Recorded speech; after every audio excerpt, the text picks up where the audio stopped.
లోకేష్కి deputy CM పదవి ఇవ్వాలి అన్న నినాదం ఎక్కడ పుట్టింది, ఎలా పుట్టింది, ఎందుకు పుట్టింది పక్కన పెడితే, ఈ నినాదంలో ఈ సునామీలో అందరిలాగా కొట్టుకుపోకుండా శ్రీకాకుళం జిల్లాకు చెందిన నేతలు చాలా పరిపక్వంగా, చాలా మెచ్యూర్డ్గా, ఎక్కడ ఏ స్టేట్మెంట్ ఇవ్వకుండా చక్కగా తప్పుకున్నారు.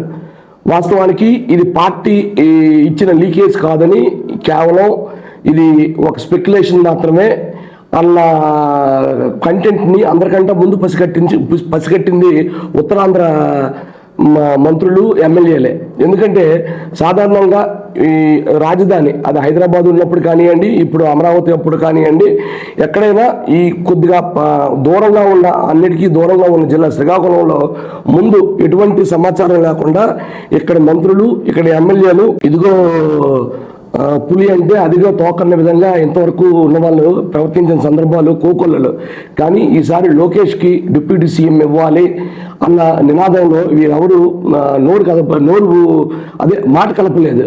సో వాళ్ళకి తెలుసు ఆల్రెడీ మాకు ముఖ్యమంత్రి లోకేషే. చంద్రబాబు నాయుడు గారు పార్టీ పెద్దగా ఆయనతో మాట్లాడుతున్నాం, శాసనసభాపక్ష నాయకుడిగా ఆయనతో మాట్లాడుతున్నాం తప్ప, ఒక జిల్లాకి ఏం కావాలన్నా, ఒక నామినేటెడ్ పదవులు ఏమి ఇవ్వాలన్నా, లేదు నిధులు సేకరించుకోవాలన్నా, ఏది కావాలన్నా వారు ఎవరిని కలుస్తున్నారు, ఎవరితో మాట్లాడుతున్నారు, చివరికి బదిలీల కోసం కూడా ఎవరికి పై స్థాయి బదిలీలు అయితే ఎవరికి అర్జీ పెట్టుకుంటున్నారో ఖచ్చితంగా పసిగట్టి ఆల్రెడీ అనధికారికంగా ముఖ్యమంత్రిగా ఉన్న లోకేష్కి ఇప్పుడు డిప్యూటీ సీఎం చేయడం అనేది ఆయన స్థాయిని దిగజార్చడమేనని బహుశా మన మంత్రులకి, ఎమ్మెల్యేలకి ముందే అర్థమైపోయిందో ఏమో తెలియదు. కానీ ఎక్కడ ఆ నినాదాన్ని భుజానికి ఎత్తుకోలేదు. ఆ తర్వాత ఈ నినాదాన్ని ఎవరైతే మోసారో వాళ్ళందరికీ పార్టీ ఖచ్చితమైన డైరెక్షన్ ఇచ్చింది, దీన్ని తెర మీదకి తీసుకురావద్దని చెప్పింది, దాన్ని అక్కడితో ముగించేశారు. అయితే ఇక్కడ మనం చెప్పుకోవలసింది, రాష్ట్రంలో చంద్రబాబు గారు ముఖ్యమంత్రిగా ఉన్నా కూడా రాష్ట్రాన్ని పాలిస్తున్న మాత్రం ఖచ్చితంగా లోకేషే. అయితే మిగతా వ్యవహారాలు, అనుభవపూర్వకంగా చేయాల్సిన పనులు ఏవైనా ఉంటే వాటిని మాత్రం చంద్రబాబు గారు చూస్తున్నారు.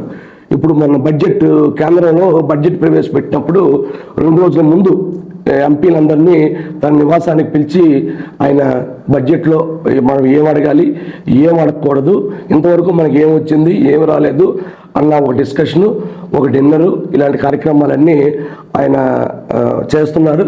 తర్వాత మొన్న ఢిల్లీలో బీజేపీ తరఫున ప్రచారానికి వెళ్ళారు. తెలుగు వాళ్ళందరినీ అక్కడ పోగేశారు, బీజేపీకి మద్దతు ఇవ్వాలని కోరారు. ఏదైనా అవసరం ఉంటే కేంద్రంతో ఢిల్లీ ప్రజలకు తెలుగు ప్రజలకు ఏమైనా అవసరం ఉంటే తాను ఉన్నానని భరోసా ఇచ్చారు. సో ఇలాంటి రాజకీయాలు చంద్రబాబు గారు ఇప్పుడు చేస్తున్నారు. సో రాష్ట్రంలో పరిపాలన అంటే మీరు ఒకసారి సెక్రటేరియట్ సచివాలయంకి వెళ్తే మీకు ఎవరి ఛాంబర్ దగ్గర, ఎవరి బ్లాక్ దగ్గర ఎక్కువ మంది ఉంటున్నారు, ఏ వెహికల్స్ ఎక్కడ ఉంటున్నాయి, ఎవరికి ఏ ప్రోటోకాల్ వస్తుంది అనేది అర్థమవుతుంది. ఆల్రెడీ లోకేష్ గారితోనే టీడీపీ ఇప్పుడు సేల్ అవుతుంది. ఆయన్ని డిప్యూటీ సీఎం గానో లేదంటే ఐటీ మినిస్టర్ గానో ఇక్కడ పార్టీ ప్రముఖులు ఎవరు చూడడం లేదు. సో ఆ నినాదాన్ని అందుకే ఇక్కడ ఎవరు ఎత్తుకోలేదు.